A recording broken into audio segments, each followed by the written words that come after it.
Brazil. Actually, Italia, then France, Scotland, Ireland, Brazil. No, Scotland, Ireland, Portugal. Just half a day in Lisbon. We have a program from the Hare Krishna cult. And then from Lisbon, I'm flying to then Brazil. And then from Brazil, after that, after about 3 weeks in Brazil, we have a Krishna West program in Orlando, Florida. And I want you to know that actually Mickey Mouse has joined Krishna West. And we're preaching to Donald Duck. And then from Orlando, I fly back to home, back to Los Angeles head. And we should keep separation. Oh, yeah. But Israel's great. I love Israel.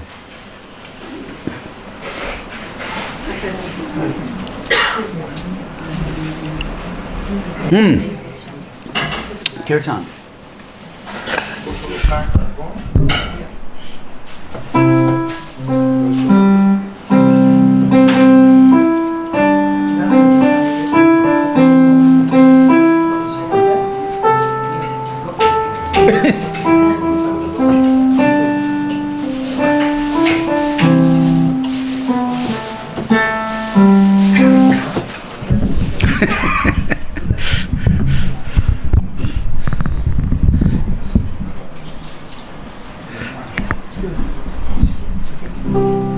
Yeah. Where are the different instruments here?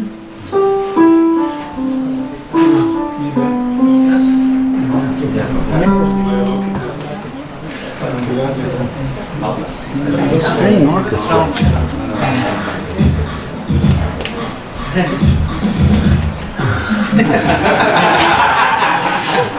Feel free to get up and dance.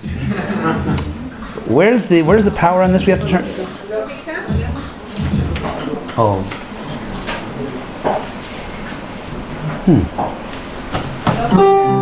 Does anyone know how this works?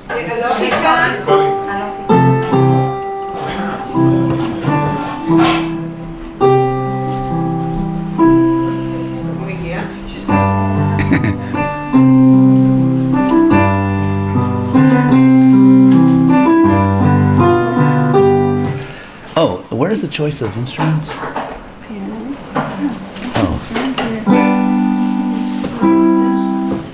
That's all right.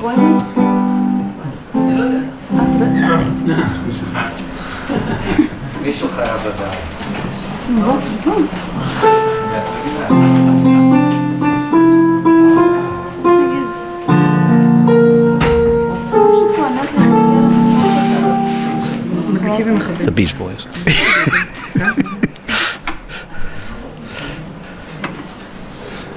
Let's see.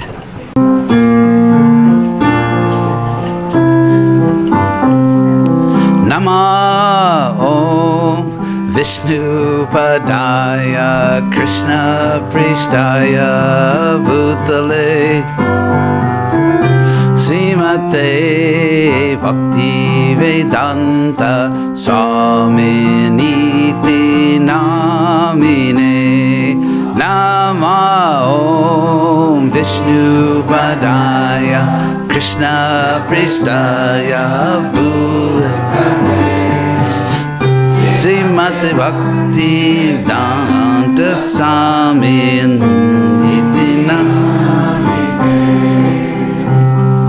Namaste Saraswati Deve Gauda Vani Pracharine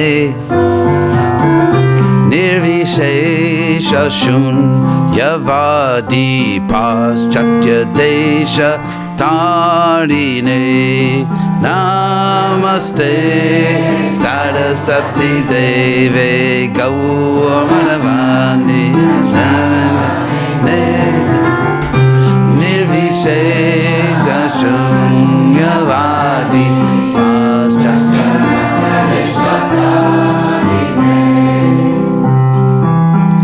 Jaya Prabhupada, Jaya Prabhupada, Jaya Prabhupada, Jaya Prabhupada, Jaya Prabhupada, Jaya Prabhupada,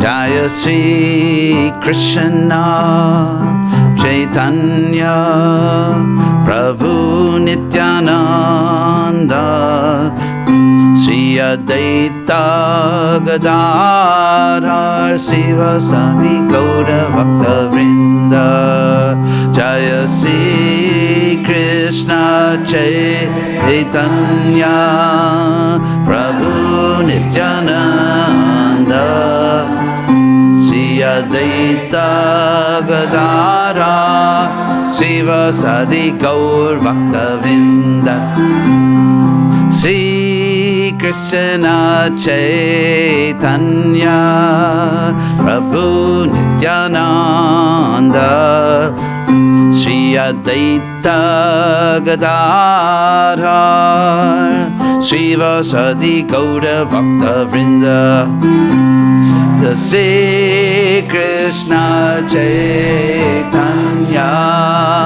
Prabhu Nityananda Sri Advaita Gadadhar Sivasadi Gauravinda Hare Krishna Hare Krishna Krishna Krishna Hare Hare Hare Rama Hare Rama Rama Rama Hare Hare Hare Krishna Hare Krishna Krishna Krishna Hare Rama Hare Rama Rama Rama Hare Krishna Hare Krishna Krishna Krishna Hare Hare Hare Rama Hare Rama Rama Rama Hare Hare Hare Krishna Hare Krishna Krishna Krishna Hare Hare Hare Rama Hare Rama Rama Rama Hare Krishna Hare Krishna Krishna Krishna Hare Hare Hare Rama Hare Rama Rama Rama Hare Hare Hare Krishna Hare Krishna Krishna Krishna Hare Hare Hare Rama Hare Rama Rama Rama Hare Hare Hare Krishna Hare Krishna Krishna Krishna Hare Hare Hare Rama Hare Rama Rama Rama Hare Hare Hare Krishna Hare Krishna Krishna Krishna Hare Hare Hare Rama Hare Rama Rama Rama Hare Hare Hare Krishna Hare Krishna Krishna Krishna Hare Hare Hare Rama Hare Rama Rama Rama Hare Hare Hare Krishna Hare Krishna Krishna Krishna Hare Hare Hare Rama Hare Rama Rama Rama Hare Hare Hare Krishna Hare Krishna Krishna Krishna Hare Hare Hare Rama Hare Rama Rama Rama Hare Hare Hare Krishna Krishna Krishna Hare Hare Hare Rama Hare Rama Rama Rama Hare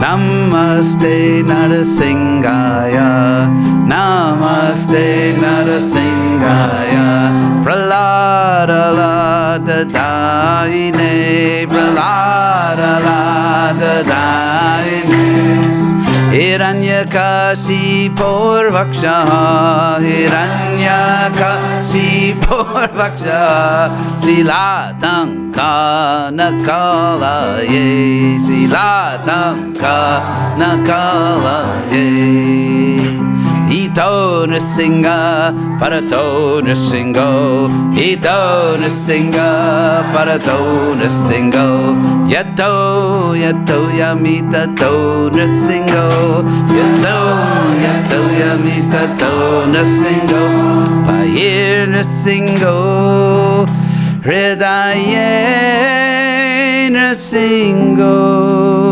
Pahir Nrsingo Hridaye Nrsingo Nrsingamati Sharanam Prapaje Nrsingamati Sharanam Prapaje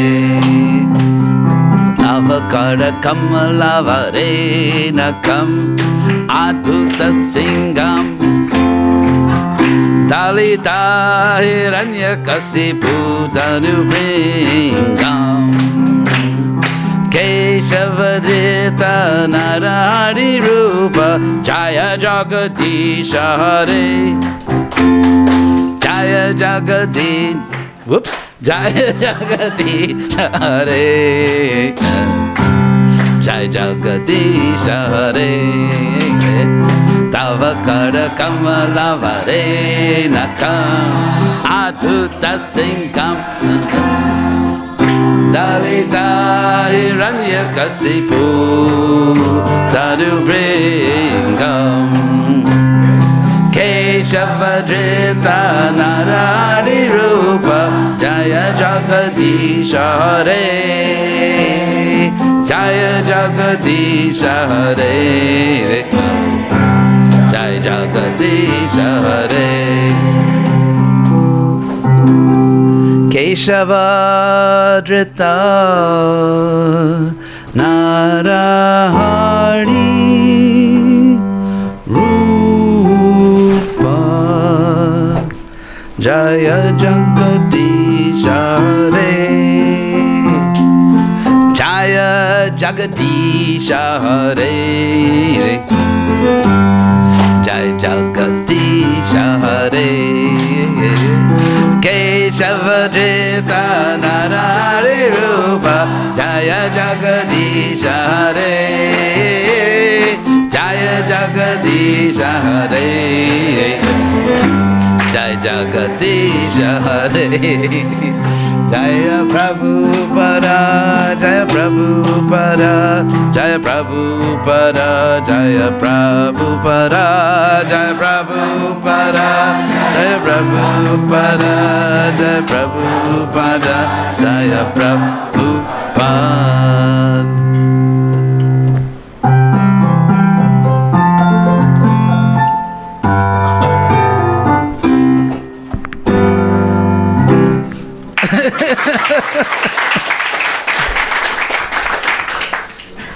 So, how do you turn this thing off? Here? Yeah. So, can I see a menu, please?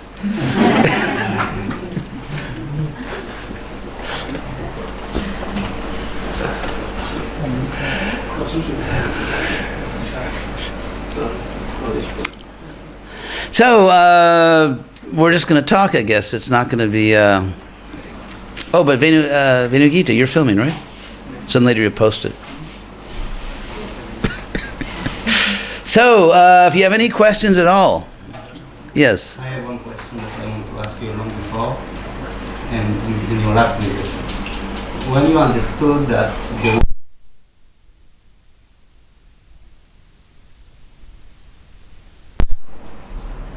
When do you know? When it happened, when was the moment that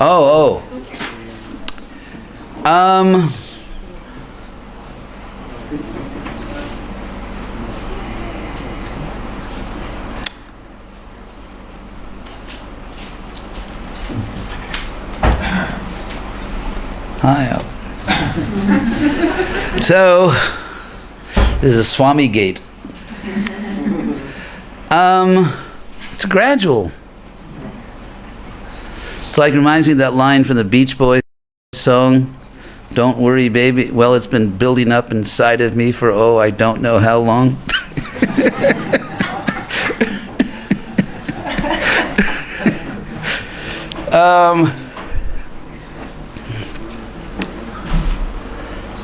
Well, to be honest, because what's the alternative? Krishna, I'll explain very briefly my story. Do any of you remember that really funny movie that had devotees in it? It was called Airplane? Yes. It came, well, it's before your time. It came out, I guess, I don't know how many years ago, 30 years ago or 40? The 80s. 80s, yeah. Anyway, on that airplane, it was a really funny movie. On the plane, there was one guy that kept driving other passengers to suicide by telling his life story. So I don't want to do that, but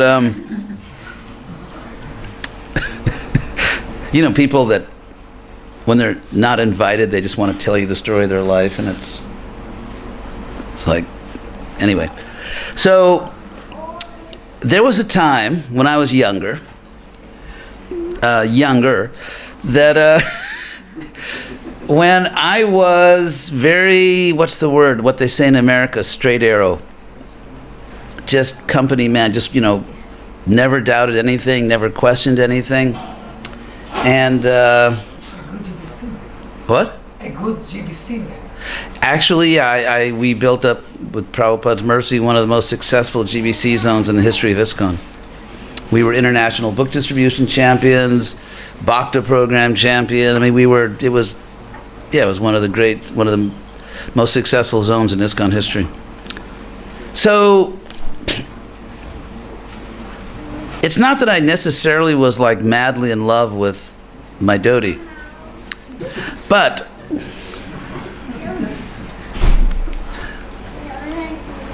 it's sort of, we learned to coexist. But the idea was that when you first join a spiritual movement or religious movement, and often really, this is general human psychology. Well, here's the non-lecture. This is just,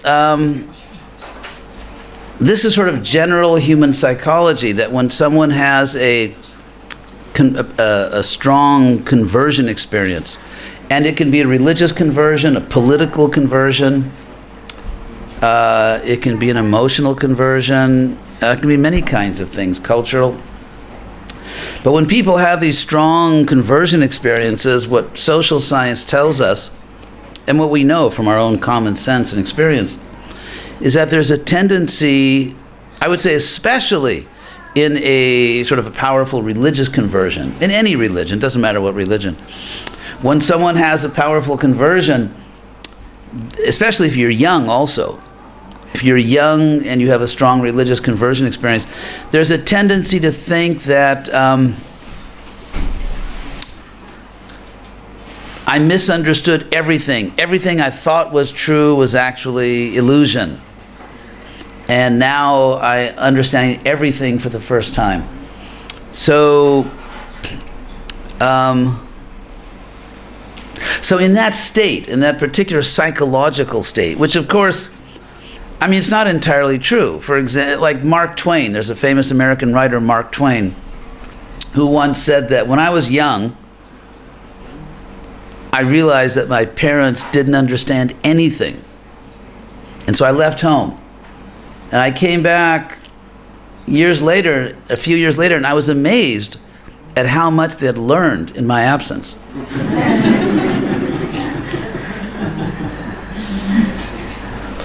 So, I mean, I joined the Hare Krishna movement when I was 20 years old. And as we know, a 20-year-old male, his brain is not very developed. I mean, the girls already know this because they have to go out with these guys. So because I joined Krishna consciousness at that young age, I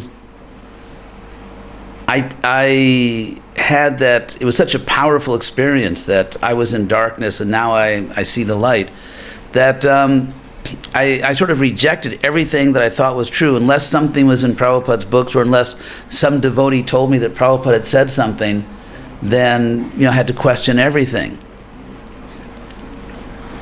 And so because after all, even the status of the world, like you look out through your eyes and you see the world, but what am I really seeing? Well, according to the Bhagavad Gita.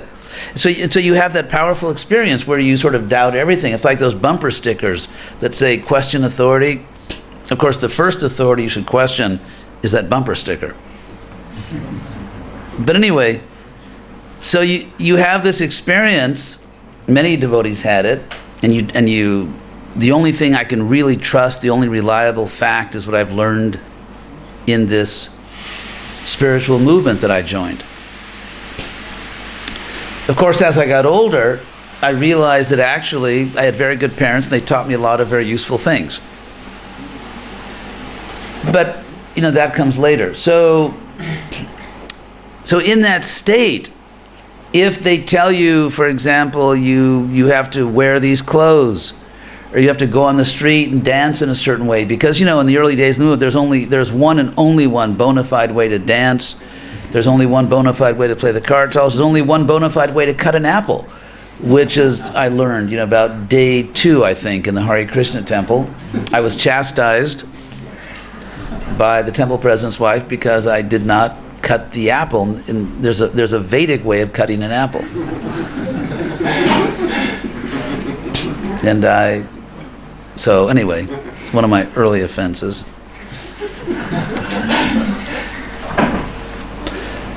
So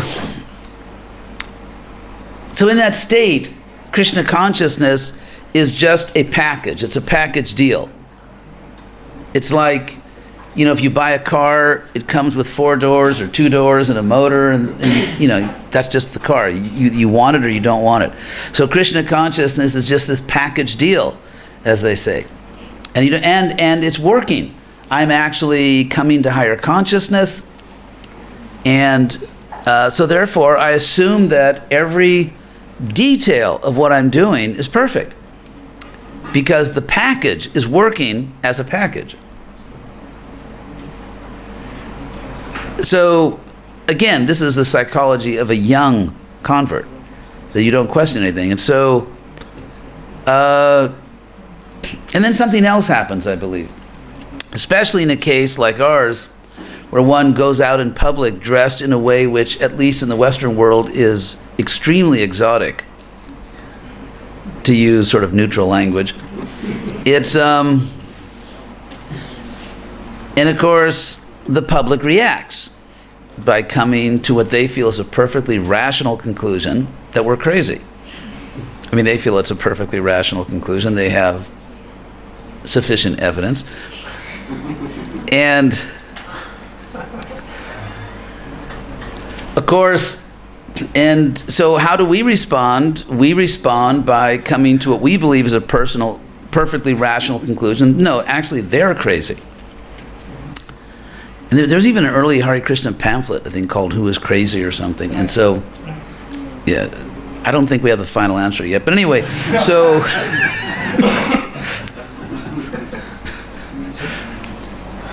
but the point here is that it's just, I gave this example. It's like there are certain physical responses physiological responses which are not conscious. Like, for example, when the doctor, raise your hand if you're a doctor. Okay, I'm just kidding.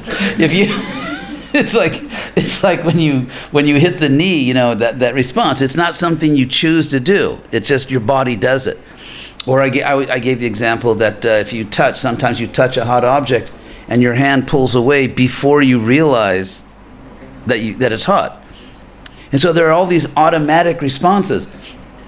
And the nervous system also has some automatic responses. Because not only do, say that the hands protect themselves, or, there are these automatic motions that we don't think about. So the emotions and the nervous system, the emotional part of the nervous system also has ways of protecting itself, which are just automatic responses. So when you are in a society where a very large number of people think that you're crazy, there are certain automatic psychological responses, which we don't choose, but they're automatic. And like, for example, and studies have shown this, if you study the psychology of marginalized communities, or communities that believe they have been marginalized, or they have been somehow humiliated or something, or subjugated, that you see there's really two responses. Either you surrender to the oppressor, or you surrender to the people who are marginalizing you, or you protect yourself by marginalizing them. And so we can actually see in many religious movements, especially religious movements that tend to externally really separate themselves from mainstream culture, we see this very typical response of sort of demonizing or marginalizing the world. And because that's how people protect themselves. And so, plus, and the reason I think it's worth talking about this is because there's a certain blind acceptance of tradition. Fiddler on the Roof, tradition, right? Anyone want to sing that? No? Okay. So, human beings are neurologically programmed. It's like neuroprogramming, so that if something is done long enough, it becomes sacred. It's just like, for example, men wear these ties, at least in northern European countries and in America, they wear these ties, and they're very uncomfortable, and they're not particularly necessary, but you have to wear a tie. And women have to permanently damage their bodies by wearing these high heels, which is, it's very irrational. It damages the body in many ways, but somehow they're supposed to. And then anyway, I won't go into all the details of modern madness, but if something has just been done long enough, like, for example, every country has a flag. America has a flag. So there's nothing particularly absolute. It's just a design some people came up with a few centuries ago. But now tradition has made it a sacred object. And you could see how if human beings didn't have that programming, civilization would be almost impossible. Because in order to escape barbarism and savagery, America is now returning to barbarism and savagery, but that's another point. But these things go in cycles, I guess. Civilization goes in cycles. This is just not our year. So, but unless human beings were wired that way, there wouldn't be stability. You couldn't have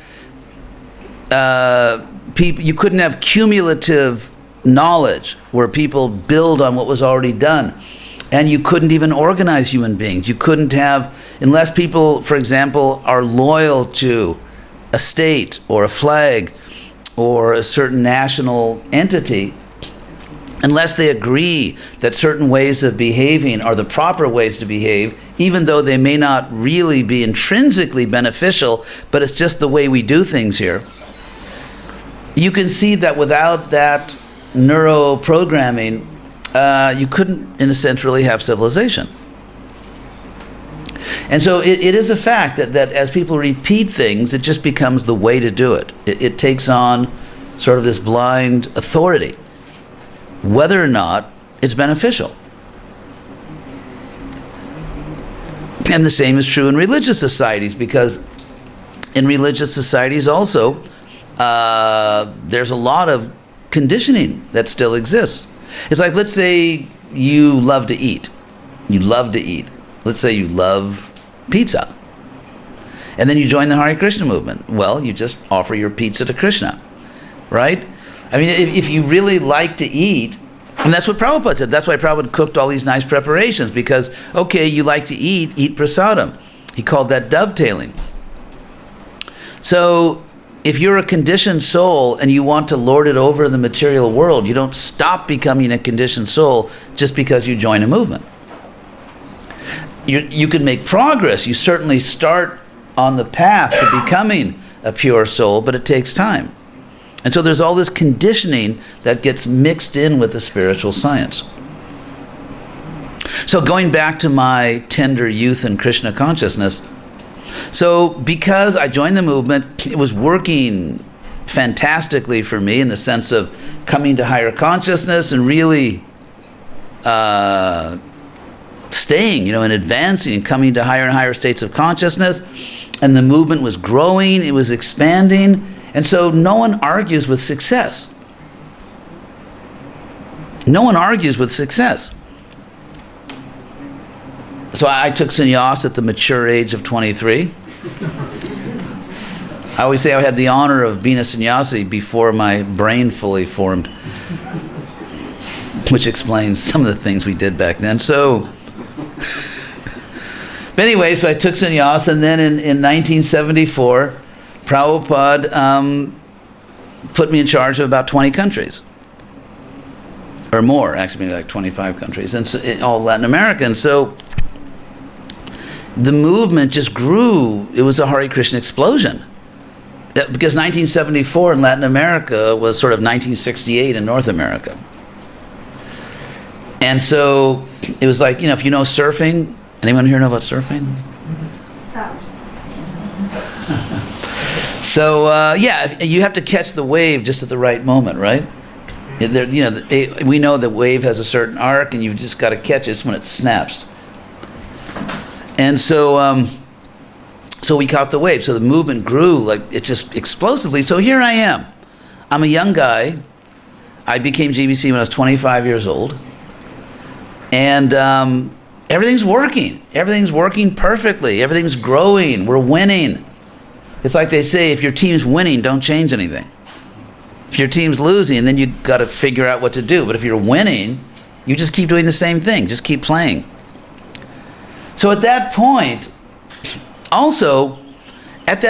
it was just not part of the Hare Krishna movement to study. You just read Prabhupada's books.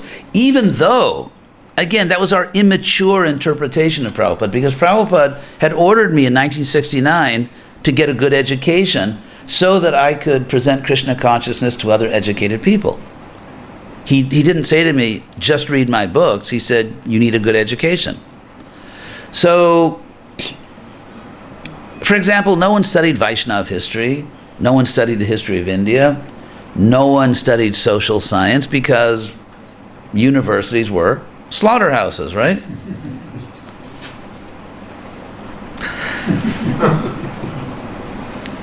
I mean, in a sense they are, but in a sense they're not. They're also centers of very valuable knowledge, if you take it the right way. So in that atmosphere, when you don't study, you have no sense. There's no question of trying to get an objective perspective on the Hare Krishna movement, because there's no real place outside the movement to stand from which you can look.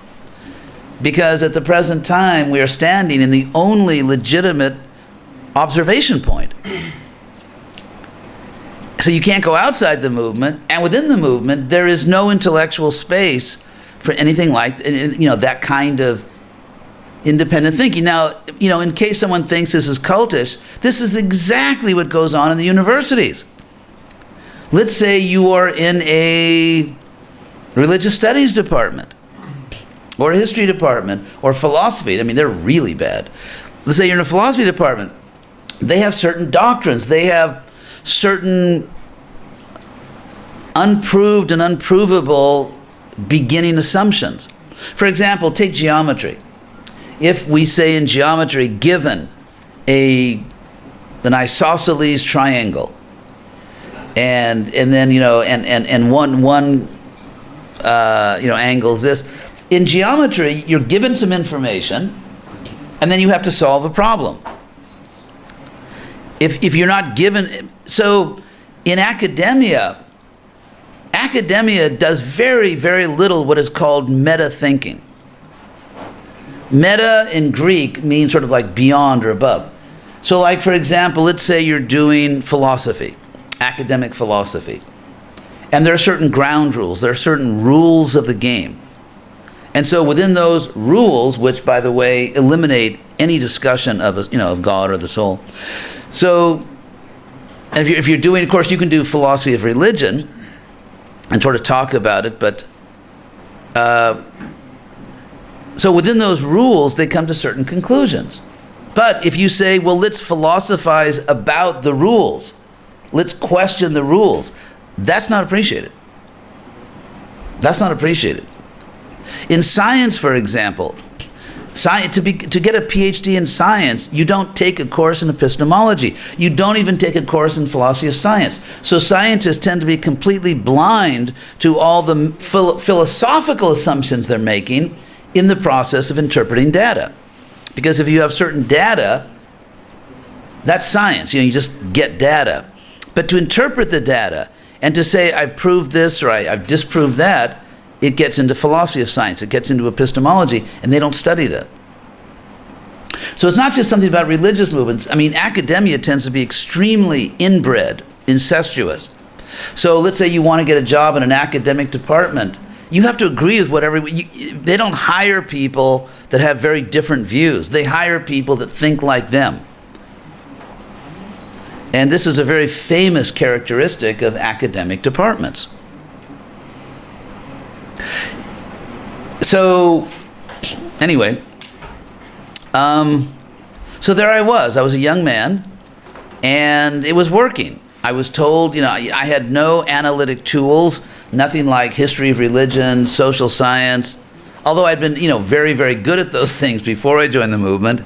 It's just there are things that you leave behind at the door, like, don't bring your frozen hamburgers and don't bring your social science. So there I was, plus it was working. So again, no one questions success. And then my life changed. For a while, everything was just up, up, up, up. Everything was working. Prabhupada left this world, and I found myself being a guru. I was a guru. And because Prabhupada had just been with us and no one had any other concept of a guru except Prabhupada, I mean, no one had any other bona fide idea of what a guru is. Therefore, these gurus are treated in a very reverential way. Several of them had, hit a little bump in the road. And so then, when that system sort of collapsed, that particular way of doing a guru system, and that's when I started, and I think looking in retrospect, it was really Krishna. I've no doubt that it was Krishna's plan to somehow emotionally separate me, somehow get me to think again. And so if you're in a movement and everything you do, everyone loves you, everybody loves what you do, you're a big conquering hero everywhere you go, it's like, I'm not going to question this. This is great.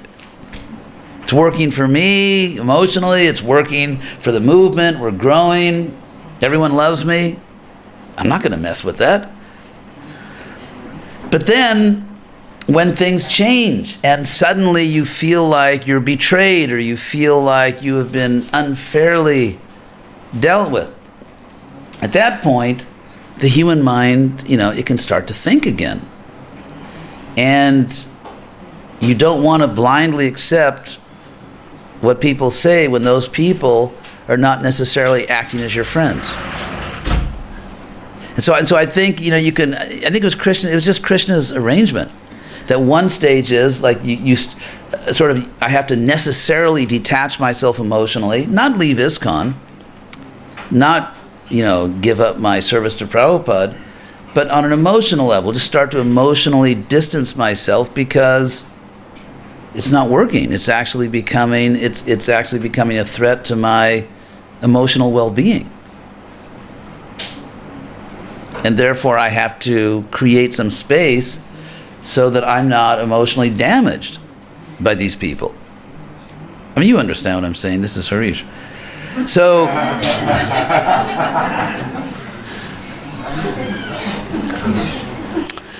Krishna, it was like this various steps in the program. One step was detachment, so I wasn't just sort of blindly following. And the next step was I needed the analytic tools. So in 1991, Krishna personally sent me back to the university. And it really was Krishna personally. I mean, I could go into all the stories, but it really was Krishna personally. He just took me and put me in the university. And I felt, frankly, myself, because of my own nature, sort of somewhat intellectual, I felt like a starving man that finally gets a meal. I mean, not that obviously we had the Bhagavad Gita, we have the Srimad Bhagavatam. I wasn't starving for spiritual knowledge. I didn't go to the university to find out what God is or to find out about the soul. But in terms of finding out what is really going on in this world, what is the human condition, and how does the human condition affect a religious institution? How much of what goes on in a religious institution is divine and spiritual, and how much is just human? And which part of that human stuff is good and which part of that human stuff is not good. So, anyway, all these things were going on. All these things were going on. But at that time, I had no intention of starting anything like Krishna West, for the simple reason that I thought never again will I become a public leader in a religious institution, because I had such a bad experience, just to be honest. I had such a bad experience. And I will, not drive you to suicide by telling you all the details, but I had such a bad experience that it was just unthinkable for me. I mean, it was unthinkable that I'm not going to re-traumatize myself. I'm not going to do that again. It was just, I literally could not think about it. And so therefore, but it was a lot of fun to criticize other people. That's always, it's one of the great pleasures of this world. And so I started asking this question. It wasn't the Krishna West hullabaloo. It was just asking the question, what is Vedic? Somehow, because as Krishna took me away from the temples, I wasn't, again, I was in the Hare Krishna movement. I was still a member of the institution, but I wasn't living in the temples because I couldn't live in temples because they were almost hostile to me, because I was one of the Fab 11, because of my position. And so, a lot of devotees liked me. I mean, it's not that I didn't have any friends. There were lots and lots of devotees that really appreciated what I was doing. But some of the leaders tended to be, couldn't take it. So, the Freudian superego. The Freudian superego is that, in Freud's scheme, Freud wasn't all bad. He was just a little psychotic when it came to religion, but actually a professor in Boston, I think it was at Boston College, which is a really good university, he took Freud's analytic methods and applied them to Freud's views on religion. And he proved that Freud's attitude toward religion was psychopathology according to his own definitions. So that was very interesting. But anyway, sort of like the interesting part of Freud, there's an ego, and for Freud, of course, the ego is not in the modern sense of being a proud or vain, being self-centered. It just means the I, the person. Ego is just the Greek pronoun ani. It's just ani, ego, I. And actually, I've explained this many times that the Sanskrit H often changes to European G, so it comes from aham. Aham becomes ego. So, and then you have the sort of the primitive side, like all of us have inside, maybe from our past animal lives or something, or maybe from seeing too many Terminator movies. But all of us have deep inside of us kind of like this primitive part, sort of the barbarian, where you want something, you just take it. You're angry at someone, you kill them. And people even talk that way, like, I'll kill you, I'm going to knock your teeth out. Do they say it in Hebrew, things like that? Yeah. Yeah. So, of course, you don't do it. So why don't people, everyone has inside of them kind of what Prabhupada called the lower nature.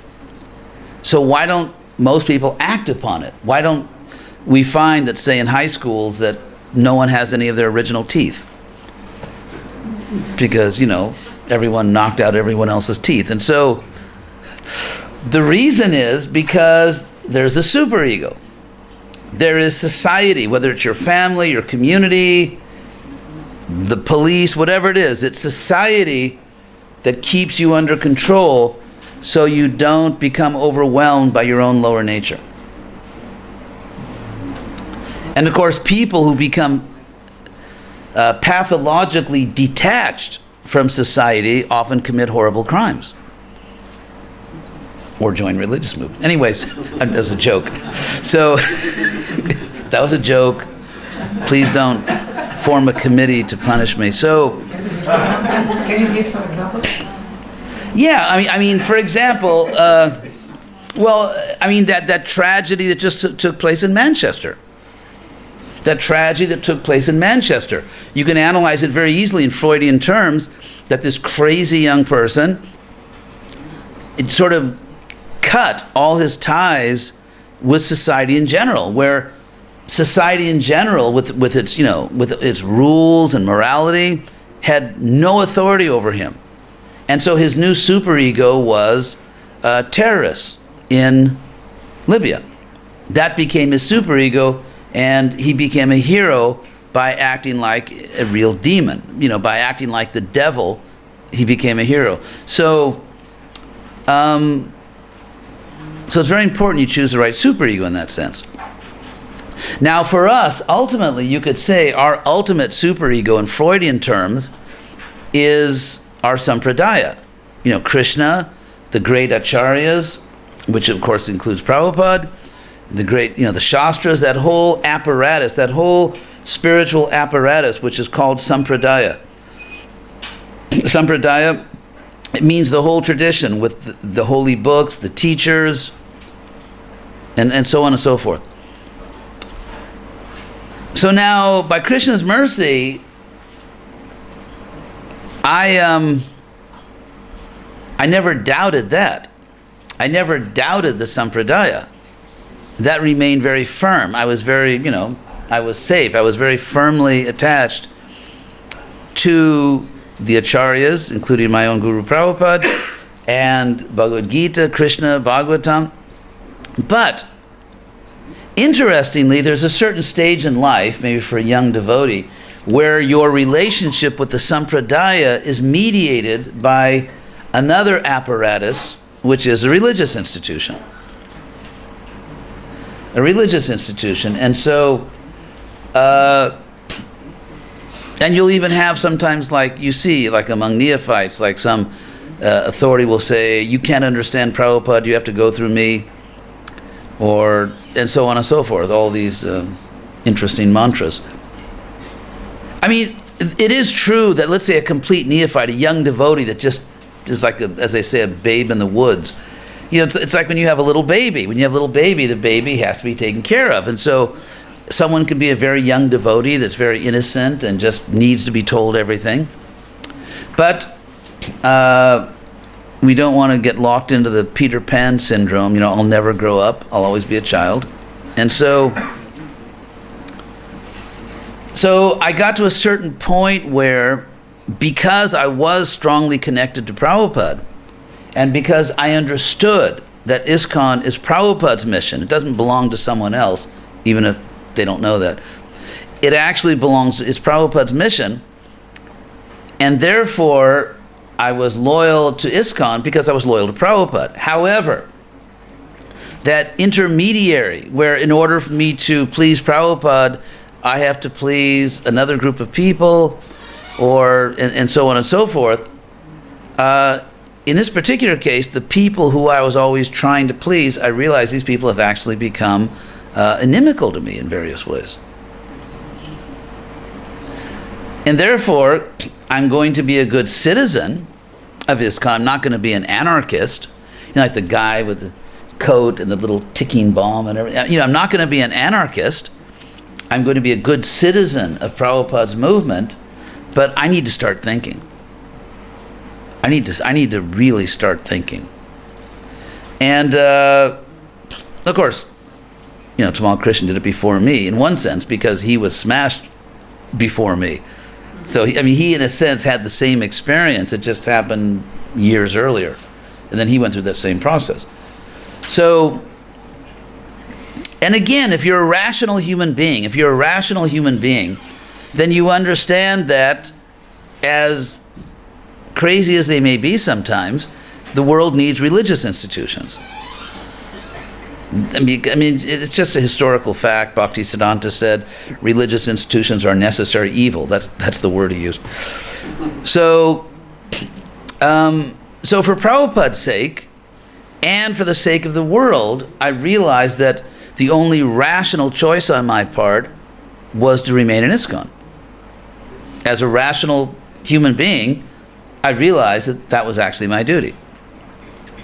But at the same time, because in a sense, because I was not getting all that positive feedback and reinforcement from certain echelons of the Hare Krishna movement, I was living in a family property in Beverly Hills. It wasn't a huge mansion. It's funny. It was a very nice place. It was a duplex. But when devotees around the world heard Beverly Hills, they had all these ideas. Oh my God, this decadent so-called sannyasi living in this big mansion. It was actually a 2-bedroom, 2-bath duplex. Very nice. It was really nice, and it was a really peaceful night. And Beverly Hills is really a nice town. Just to live in, because it's clean and everything's nice and so on. But and so when you're living out there in the world, it becomes, you don't want to be seen as a freak. When you get a whole bunch of devotees together and they put on clothes that look very strange to most people, but they're all together, and the world is actually, they're the freaks. The karmis are the freaks. We're not the freaks. We are the only normal people in this city. And you get into that whole psychology. But when you're not with that group, where you can't, everyone is telling everybody else that we're the only normal people, you actually have to face the world. And I think it's natural that in that situation, you don't want to be seen as a freak, because you have to live with these people. They're your neighbors. Your neighbor isn't just the devotee next door who agrees with you that everyone in the world is crazy except us. So you can't sort of, protect yourself with that psychological mechanism. By the way, today you can, with Facebook and all, this is exactly what happens. Everyone, even media, when you consume media, it's what media you want to consume, because you either add your friend or don't add him. And no one sees television in my age anymore, no one. Everybody sees, everything, commercials, the news, everything goes through the media. And your world becomes... That's an interesting point. That's an interesting point, which also explains, I think, the declining test scores when they give intelligence tests. But fortunately, and I really think I was fortunate, I dodged that bullet, because I'm not on social media. But I don't mean to criticize or stigmatize or damage the self-esteem of people who are on social media, but it's a good point. You're right, the world is changing. But back then, it was a very different world. There was no social media back then. And so, I mean, it's inevitable. If you live with a group, let's say if you live with a group of people, it can be just your neighbors. Like, for example, now I'm in Kesaria, or Krishnaria, or... We even have in the golf course, I call it the Brindavan golf course, because it looks like Brindavan. We even have Shamkund and Radhakund on the golf course. Do any of you know that golf course? There's 2 ponds. It's really beautiful. I mean, it really looks like Shamkund and Radhakund. But anyway, so, but if you, let me add one more philosophical point that I've explained before. And that is, according to our teachings, the more you advance in Krishna consciousness, the more you do not separate yourself from the world. Because, in fact, the more you're a neophyte, the more you separate yourself. For example, the Paramahamsas, who are the topmost devotees, they see everyone as a devotee of Krishna. Here are the 2 extremes. You have like first, second, and third class devotees. So the first class devotee sees everyone as connected to Krishna. Everyone is a spirit soul. For example, let's say I have a brother, and say, God forbid, my brother has some illness. He's still my brother. It's not that because my brother has some illness, or maybe even has a fever and is delirious, he's just as much my brother. So in the same way, if you're a first-class devotee, all the so-called fruitive workers, just as they say, just threw the F-bomb, fruitive workers. So, but if you're a first-class devotee, you see everyone in the world, all the non-devotees, as just, they're all devotees, they're all pure souls.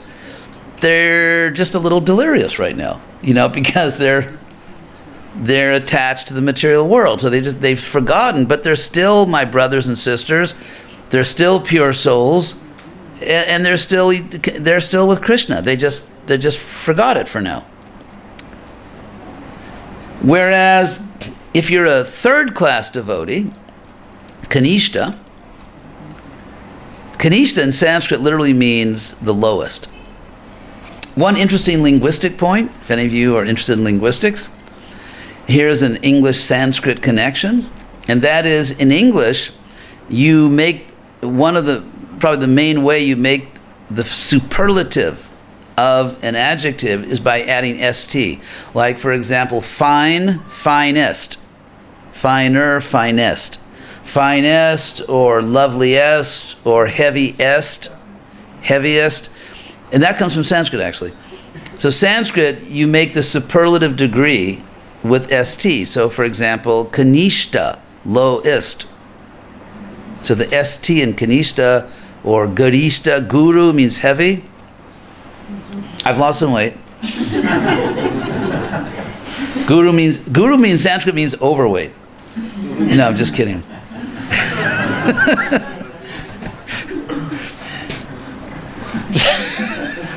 It's her fault, she's cooking. So guru means heavy, and gariyan, which you may have heard from the Bhagavatam, means heavier, or very heavy, and garishta means heaviest. So anyway, kanishta means lowest. And a kanishta adhikari doesn't see anyone really connected to Krishna. He only sees the deity. And we all love the deity, but the archayam eva, haraye pujanyaksha dayete, the kanishta, literally the Bhagavatam says a devotee on the material platform, not even really on the spiritual platform, has faith in the deity and worships the deity, but cannot see that same deity in the heart of every living being. And so therefore cannot see that every living body is a temple. As much as any other temple. Every living body is actually a temple. And every soul is dear to Krishna. So and Krishna says, better than just offering me dravya, it's like, incense, water, which we should do. I'm not saying don't do it. I'm afraid everything I say may launch another committee to investigate me. So, what is it, like Helen of Troy is called the face that launched 1,000 ships. So I'm the preacher that launched 1,000 committees. Investigative committees. Anyway, so the Kanishta, the lowest devotee on the material platform, only is devoted to Krishna, does not really make deep friendships with other devotees, certainly does not think much of non-devotees. Now the Madhyam, the one in the middle, middle devotee, of course sees Krishna as God and makes real friendship, not just superficial, but real friendship with other devotees. That's why this community is such a wonderful Vaishnava community. Because, starting from the leaders, Varshabhanavi and Gunavatar, it's a community where it's a model of Vaishnava relationships, of friendship. People really care about each other. And so it's an outstanding Vaishnava community, which I tell everybody everywhere I go. So a Madhyam, and Prabhupada said, in order to really participate in the Sankirtan movement, you need to be at least on the Madhyam platform. A Madhyam makes real friendship with devotees, and is merciful toward non-devotees, really cares about them. So if there's something I'm doing which makes it difficult for you to connect to me because it makes you think that I'm weird, and if the thing that's bothering you is superficial, it's not one of the basic principles of Bhakti Yoga, then I'm going to change it. Why? Because I care about you. It's like in a relationship, if a guy and a girl are together, and if the girl says, I'm allergic to that cologne you're wearing. Oh, really? Well, I'm sorry, but I really like that cologne, so you're going to have to get over it, or you're going to have to take some medicine for that. When people really care about each other, they're happy. They're happy to make any adjustment necessary. I mean, not like cut off 3 of your fingers or rob a bank. I mean, we're talking about things that are superficial, that don't matter. It's not important. Then if you love someone, of course I'll do that. I'm happy to make that adjustment because I care about you, and why should I care about that? I care about you 1,000 times more than I care about that superficial thing. So, if we care about the world, if we really understand, as Krishna says twice in the Gita, and Arjuna says once, that Krishna is the father and the mother of the universe, if we understand there's only one family in the universe ultimately, there's only really one family in the universe, which is everybody, because everyone is part of Krishna, then I'll do anything, anything that I can do that's possible for me. If like you say, okay, if you can, win the 100-yard dash in the Olympics, then I'll join the Hare Krishna movement. I can drive that fast. If I can use anyway.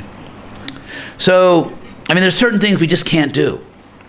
But if it's something I can do, it's something which is not important, then helping someone come to Krishna is 1,000,000 times more important than some superficial thing. If it's superficial to me, what Prabhupada called a dead thing, it's Prabhupada, direct quote from Prabhupada, a dead thing, my clothes. So that if I can make some adjustment in the way I present myself, and it's going to save souls, of course I'll do it, because I care about them. Because I care about them, and therefore I'm happy to make any adjustment I can, which is possible for me, which doesn't threaten me materially or spiritually. It's not something which is actually, poses some serious risk to my mental or physical or spiritual well-being. It's just some superficial thing. Of course I'm going to adjust that. So that's what it means. That's what compassion is. That's what it means to care about people. And then, of course, you avoid people that are just really demons. People that really just hate Krishna, you just avoid them. So, do you avoid them? Do they not have any chance at all? Or they're going to have less chance if I don't avoid them. I mean, maybe I can give them like some prasadam, or... Because if they commit more offenses, they're actually digging themselves deeper. I mean, if someone will accept my help, if someone is willing, for example, to talk about Krishna, or willing to eat prasadam, knowing it's prasadam, then it's not a demon. I mean, we're talking about people that really just hate Krishna. I mean, real hatred. And like in America, there are very, very few of those people. I mean, you can go years and never meet a person like that. So I would say that, like in America, almost everyone is just sort of innocent. That's what Prabhupada said. So, what was I saying? So, anyway, my own journey, sound like Radhanath Swami, the journey home. So, he's a very good friend of mine. So, it was Krishna's plan. Prabhupada, as I say, Prabhupada, I was very fortunate. Somehow Prabhupada, despite the fact that I always felt like an idiot in Prabhupada's presence, but somehow or other, he used to say a lot that I was very intelligent. He didn't say Yiddish Kopf, but Prabhupada didn't speak Yiddish, but it was something like that. It was... So,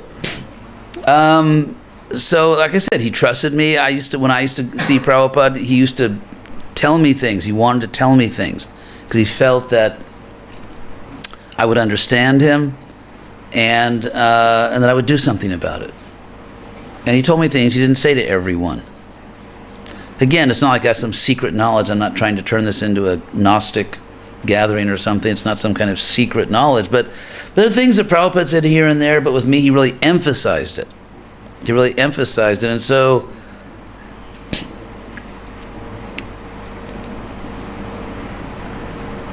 Krishna empowered me. I mean, Krishna, what can I say? Krishna empowers everyone in different ways, but Krishna really pushed me to start thinking and to start analyzing. And then I first started asking the question, what is Vedic?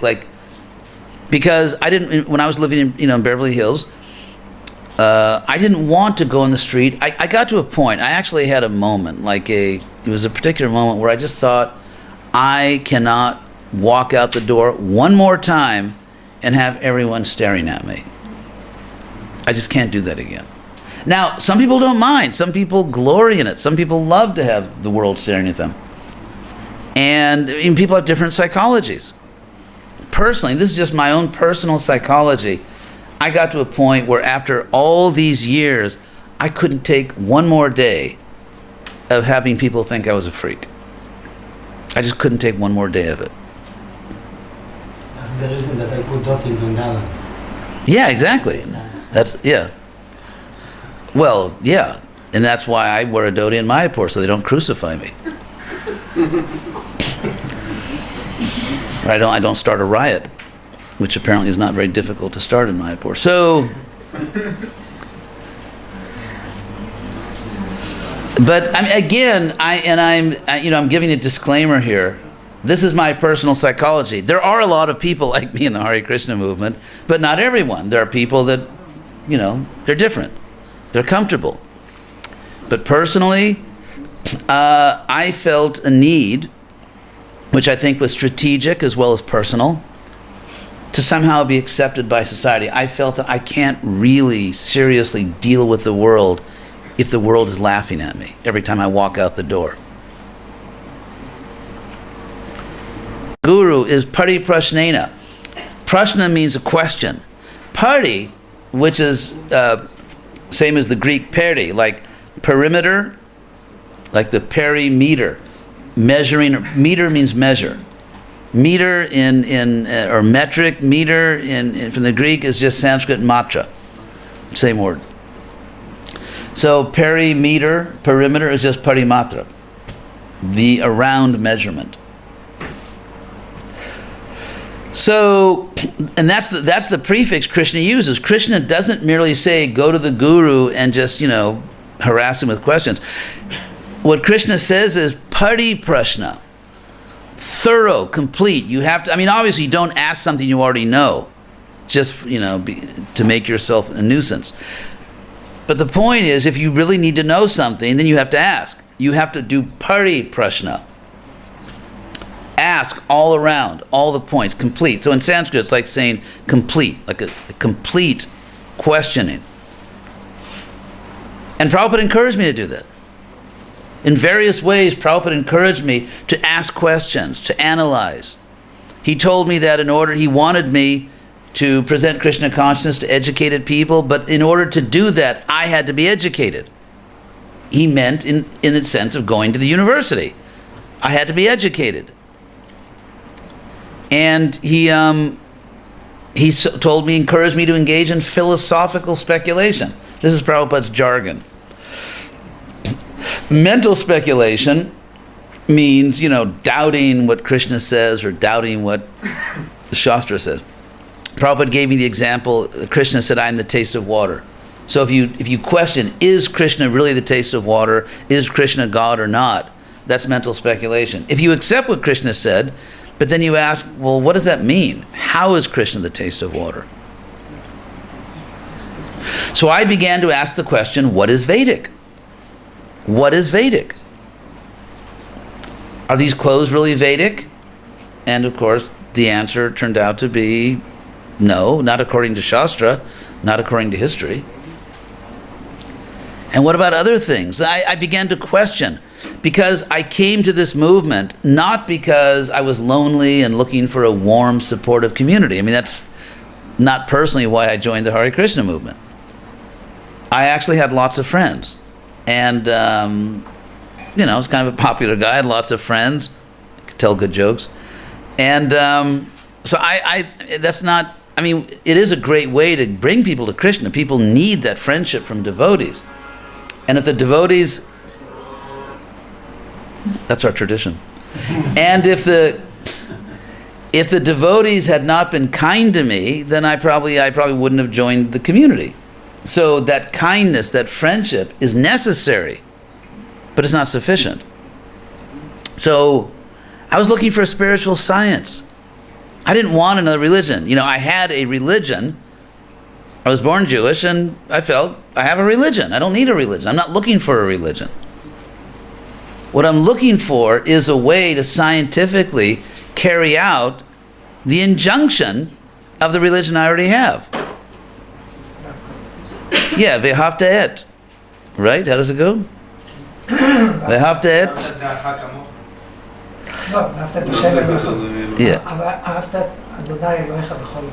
Yeah, which means love God with all your heart, soul, and might. And so I was thinking, well, how do you do that? First of all, as I said last time, this is a rerun, but as I said last time, how do you love the unknown? The unknown is not really like seductive, unless people are really seduced by a permanent state of ignorance.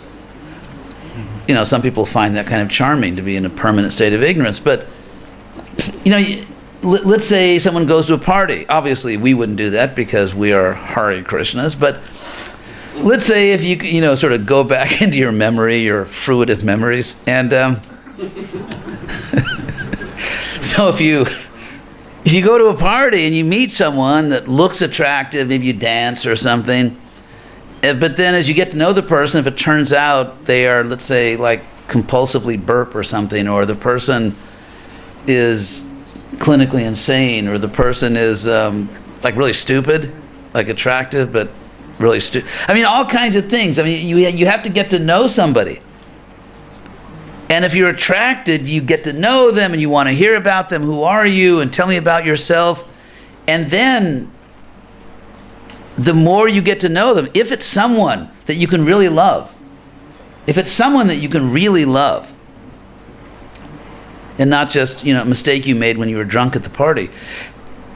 If it's someone that you can really love, then the more you know about them, the more you love them. There's that great song by the Teddy Bears. To know, know. You know that song? Oh my God, 25% of your life is wasted. So it's, anyway, the Teddy Bears, they wrote this great song, very late 50s. And it's on YouTube. It's anyway, they had this super hit song way back then when most of you were in another body. They had this super hit song called "To Know Him Is to Love Him." And I mean, think about that. To know Him is to love Him.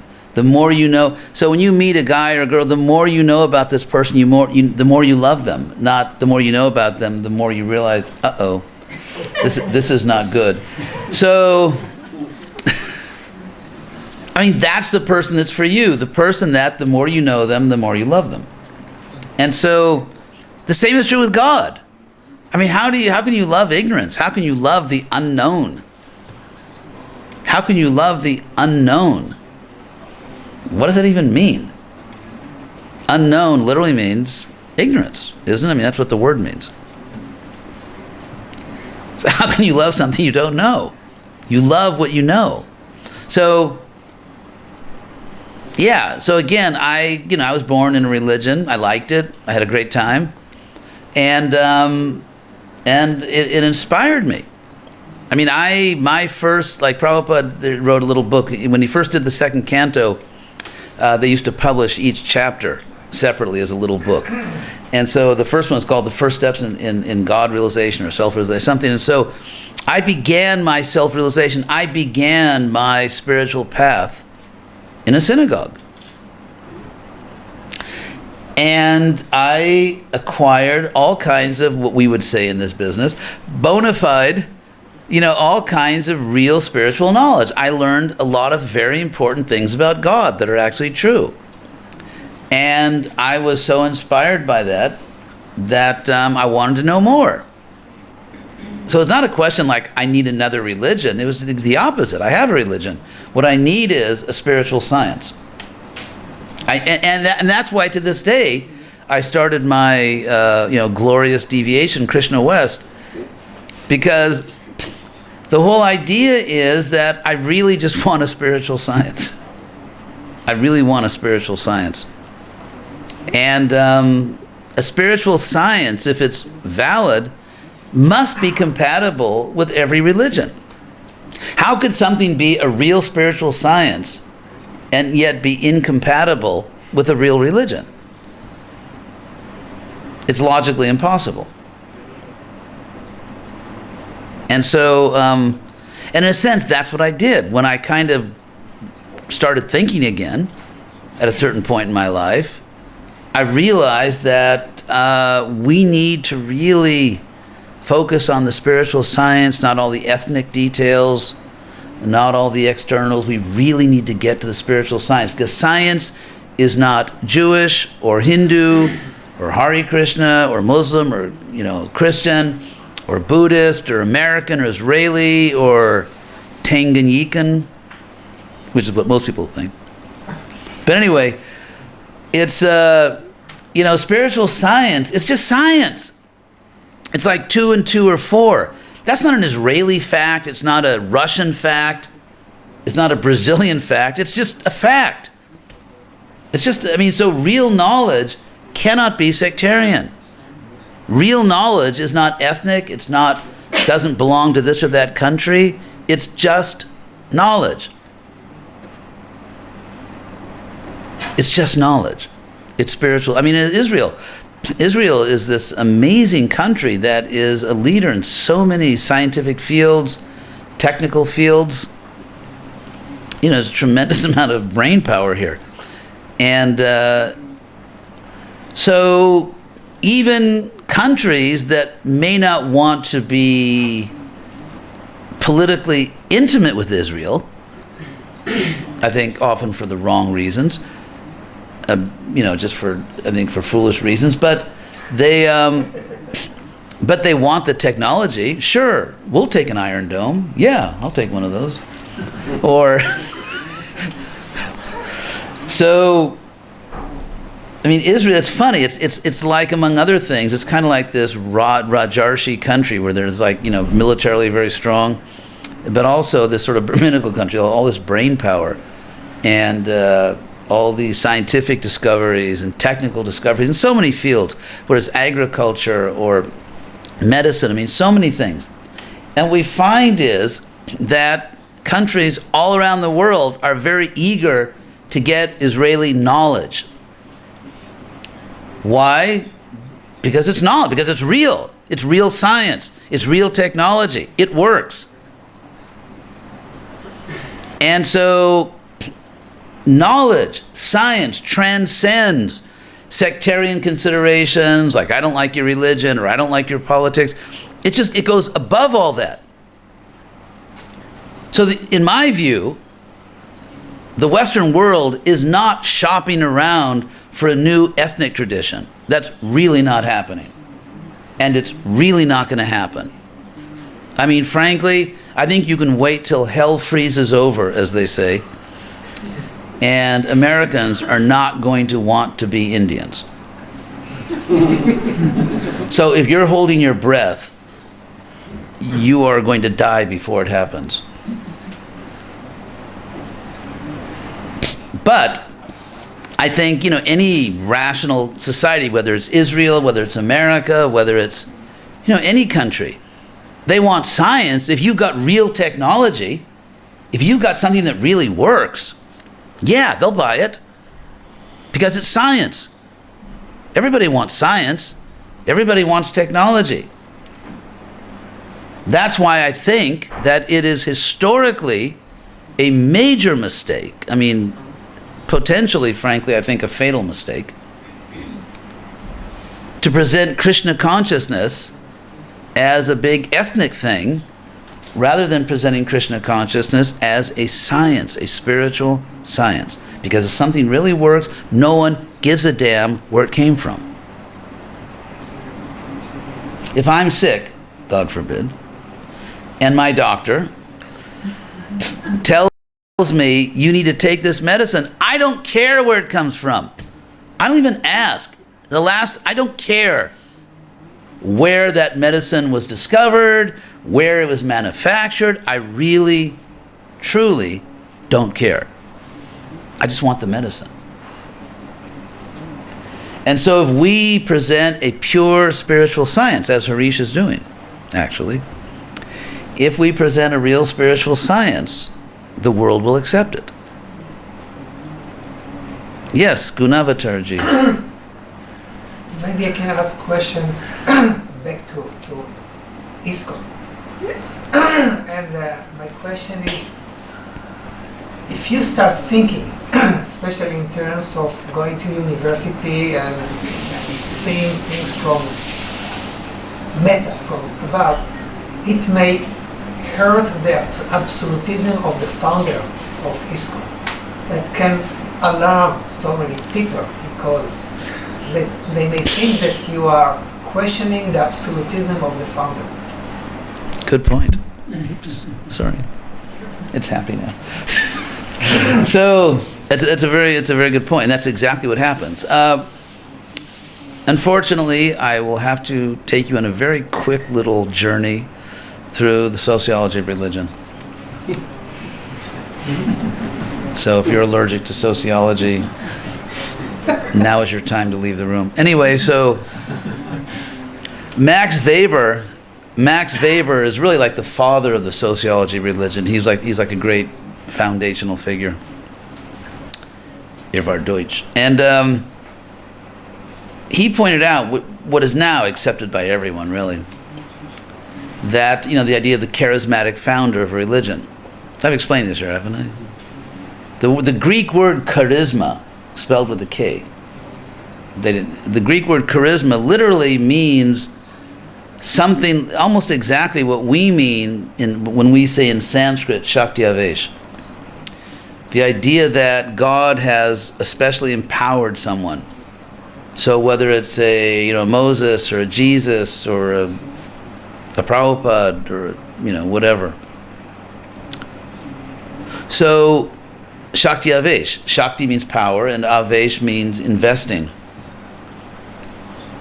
placing within. So that's charisma. That's what the word charisma means, in this sociological Greek sense. So a charismatic leader is a leader. It's very interesting because the social scientists describe it neutrally. They don't say that someone that has that power, but is perceived as having that power. That way they stay neutral. But a charismatic leader in sociological terms is a leader who is perceived by the followers as having a special divine gift, such that that person has a unique ability to speak for God, to communicate to us the thinking and the desires of God. And therefore, that charismatic leader has the highest authority in this world. And so it's interesting because, like, for example, Prabhupada taught Guru, Sadhu, and Shastra. There's the Guru, their previous gurus, there's previous teachers, and there's the scriptures, and it's like checks and balances. But of course, in ISKCON, it's very common to say, you can't understand scriptures except through Prabhupada, or you can't understand the previous teachers, isn't it? Except through Prabhupada. And so the system is sort of collapsed into a single authority. Now, I mean, it's understandable why that was done, but it's something that has to be thought about. Then, now what happens is that most devotees, when Prabhupada was here, were attached to Prabhupada's external presence. The Prabhupada you saw, the Prabhupada in all the pictures, the Prabhupada you hear in the lectures.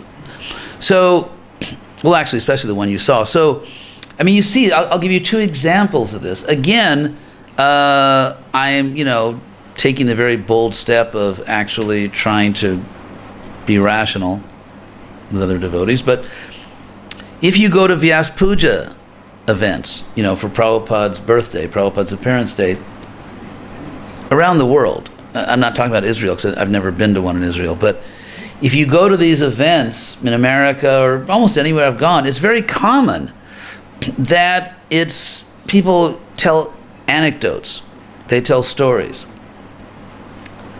It's much less common to hear Prabhupada intelligently glorified as a philosopher, or to talk about Prabhupada's missionary goals and to what extent are we achieving them, to what extent are we not achieving them. What does Prabhupada need us to do now? Like, where do we really stand? Is this really working in the Western world, for example? You don't hear that very often. Anecdotes. Yeah, once I was with Prabhupada, and he said this, and then someone else said that. And so Prabhupada, of course, talked about Vani and Vapu. Vani means the message of the teacher, and Vapu means his external form.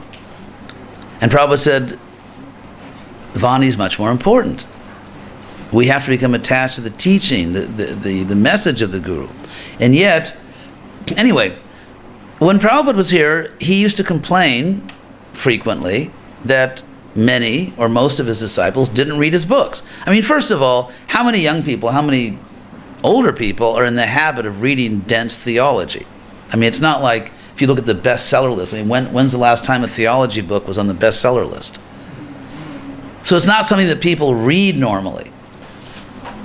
I mean, there's all these stories, like someone's coming to Krishna consciousness.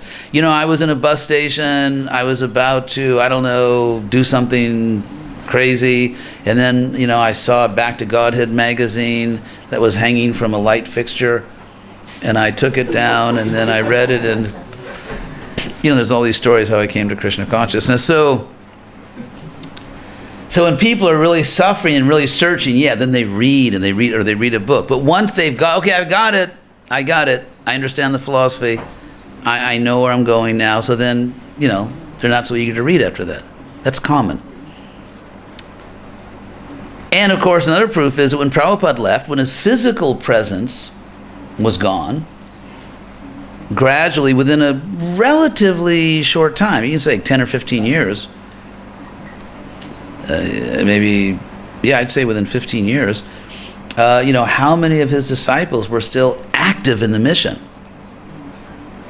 maybe they followed, the principles basically, or maybe they chanted some japa or go to the temple on Sunday, but how many, and then if you look at 20 years after Prabhupada's disappearance, 30 years later, how many of his disciples made a lifetime commitment specifically to the mission? To really, okay, you have a family, you got a job, understood, that's normal. But within that situation, how many are really, really actively like Prabhupada did? Prabhupada had 5 children. He had a big company, a pharmacy, and a factory, and yet he was active in the mission. So what happens? Going back to Max Weber, charisma, when the charismatic leader passes on, and that's inevitable, then you get all these people who depended on that physical presence for their spiritual health, survival. They depended on something which is not there anymore. I mean, Prabhupada's present spiritually in his teachings, he's certainly present in his teachings, but as someone, a human being walking around on earth, it's not there anymore, and yet that's what people depended on. You can see when they make their Vyas Puj offerings, and it's just anecdotes, after anecdote after anecdote after anecdote. And you can see by the fact of how many sort of gave up serious active service. So what happens? I mean, so what do people do in that situation? Now, a lot of people that understandably want to save their spiritual life at some level.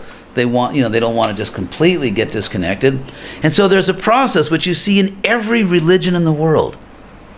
You see it in every religion in the world, that when the charismatic leader passes on, that charismatic leader is mythologized.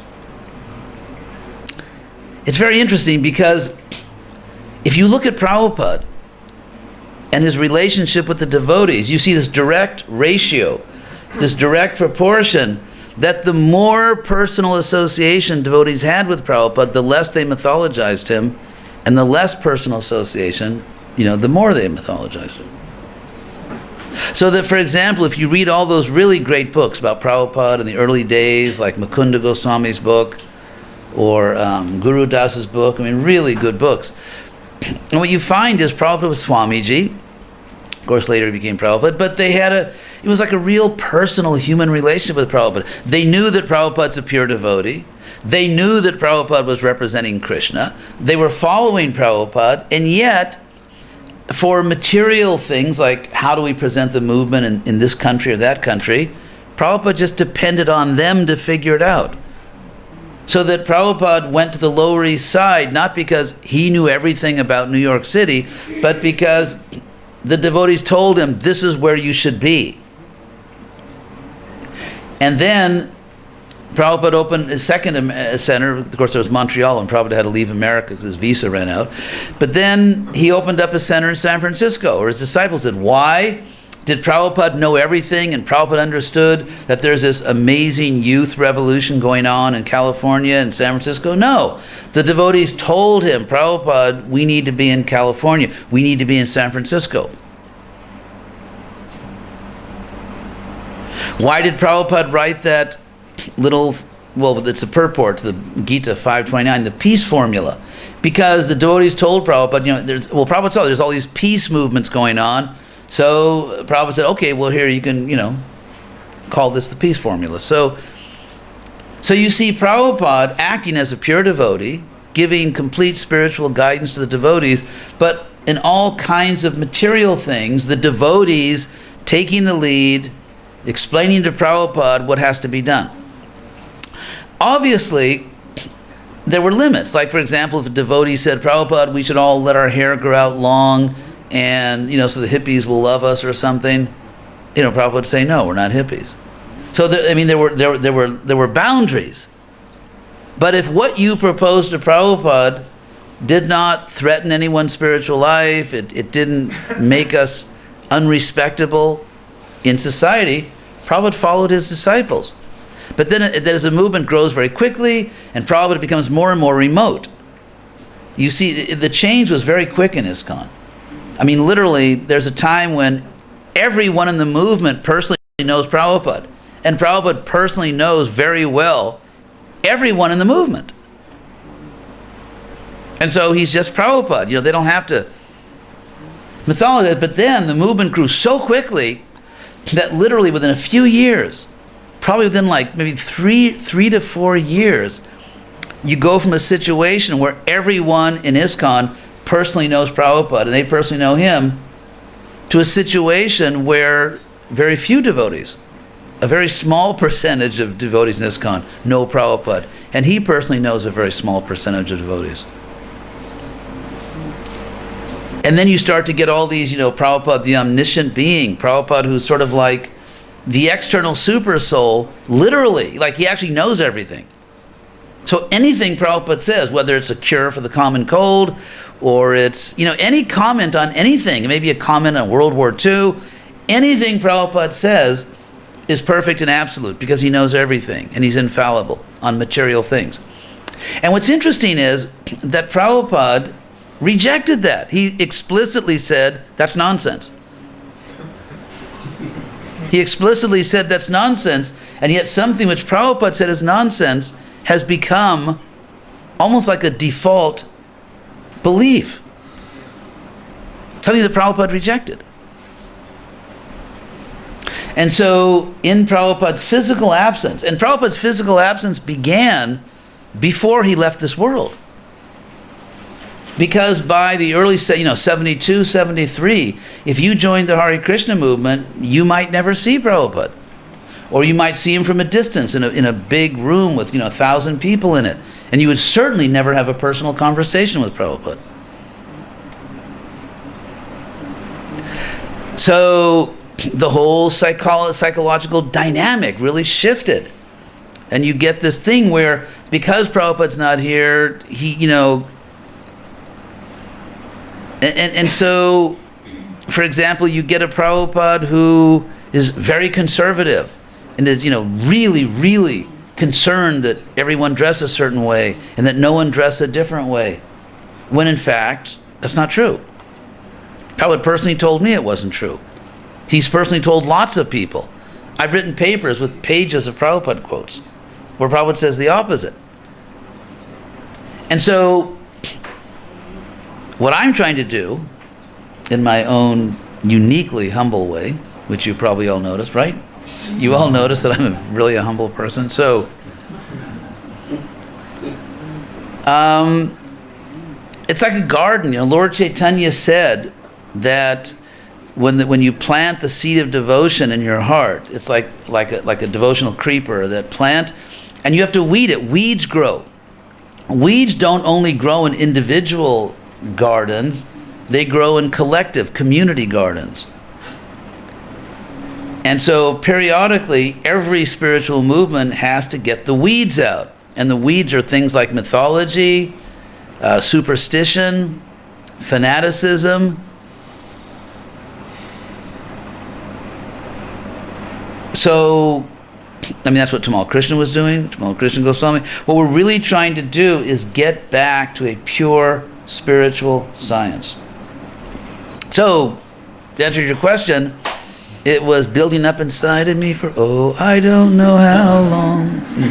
I grew up with the Beach Boys. So that's, yeah. Yes. Another question? Yes. What's that? Too late. Too late?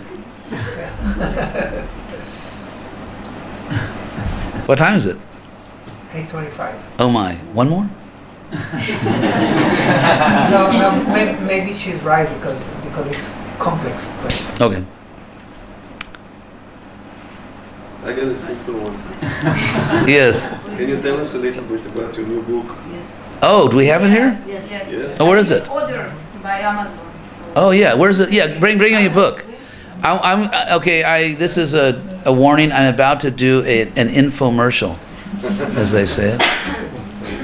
Ready? Hi, my name is H.D.Goswami, and I'm offering you this book today for less than you think. And if you buy it tonight, I'm going to But wait, call now. I didn't have to go now. So one details about- Venu Gita, we'll have to take that out. What? Yes. It is here for sale, but we hope that people will pay sufficient for this book so that we can print the new translation. Oh yes, where's Tulsi? Is Tulsi here? She's translating the Gita. She translated the Gita, and we want to print it in a very respectable Yeah. way so that it can be distributed, and therefore we hope Whoops. for maximum donation. Here's a happy book. A few words about the book. Oh, offer my sincere thanks to you for kindly helping me to publish my Probably this books. is just for Oh yeah. few copies. Yeah, it's for people that pre-ordered. I was invited several times to give a week-long series of lectures at a What? Shivananda, in Bahamas. Yeah, popular yoga center, actually managed by Israelis. And nice people, very nice people. And so I gave a week-long seminar. I think it was like 2 lectures a day, for a week on the Mahabharata. And it was aimed at people that knew nothing about the Mahabharata. So then a very dear godbrother of mine, is my editor, Ajay, he edited this, and now it's published. So it's called Quest for Justice because Mahabharata is famous as a Dharma Shastra. And Dharma is the Sanskrit word for justice. So Krishna actually says in the Gita, he comes to this world to reestablish justice.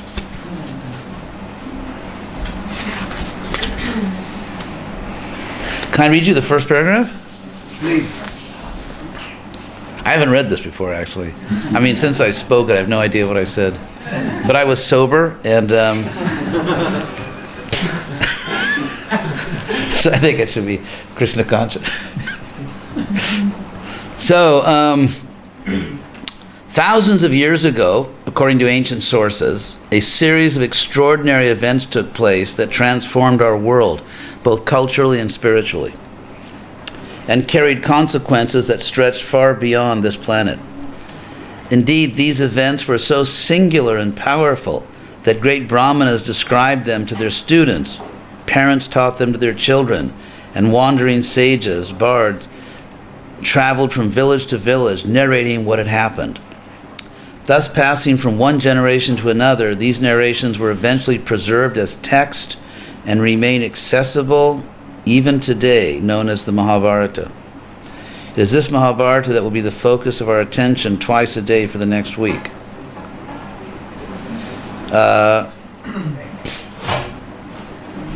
We can start by exploring the Sanskrit term avatara.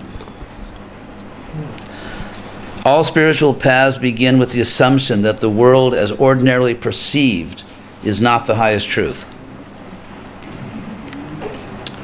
They begin by assuming that there are profound, inconceivable, wonderful truths about the universe and things beyond that, which can only be understood in higher states of consciousness. In this way, spiritual paths lead upward, and thus the avatar is one who crosses down. It is sometimes God himself, and sometimes it is a very great soul, but the avatar always descends from that higher plane to ours, bringing guidance, strength, light, and restoration.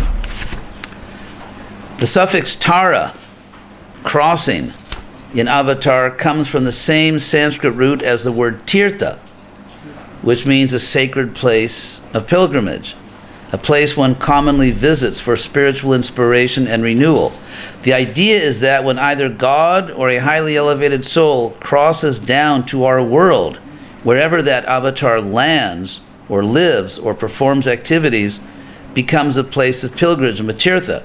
This is because the avatar opens a channel between our world and that higher plane. Thus, while visiting a holy place, we can, in a sense, ascend, experience the divine through that same channel. This explains why holy places are called tirthas, crossing, as well as the linguistic connection between tirtha and avatara. Want to hear a little more? Now, according to the Mahabharata, it was no ordinary avatar that descended to our plane thousands of years ago. It was actually the avatari, which means the source of all avataras. When, for example, this avatari briefly spoke to Arjuna, his teachings became the Bhagavad Gita, perhaps the greatest spiritual work to come out of the East, and certainly one of the most famous texts in the world. Of course, that avatari, that speaker of the Gita, is Krishna. There's a footnote. Anyway, I won't read the footnote. In fact, Krishna's descent to this world was so significant that another avatar, Bhagavan Vyasa, came down simply to record what was happening. Veda Vyasa, as he's also known, is extremely famous within Indian civilization as the author of both the Mahabharata and the Bhagavad Purana. He also divided and organized the Vedas for the present age and personally participated in the events he described. In other words, he was not only the observer, the witness, and the documenter, he was integrally involved in his own narrative. Integrally. And the story he told of those immortal events was called the Mahabharata. The Sanskrit word maha means great. From this, by the way, we have the well-known Latin word magna, as in magnify or magnificent. So, Magna Bharata also works. Bharata is the ancient name of India, but not necessarily the India of today.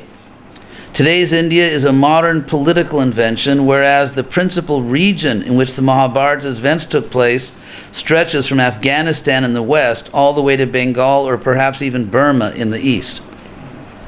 So this narrative took place over a vast area known as Bharata, and to this day India bears that name, especially among members of the Indian population. Let's now turn to the text itself. What is the Mahabharata? When, where, and how was it composed? And how did it come down to us today? That is a whole story in itself. Thank you. Thank you very much. Thank you. מי רוצה את הספר הזה?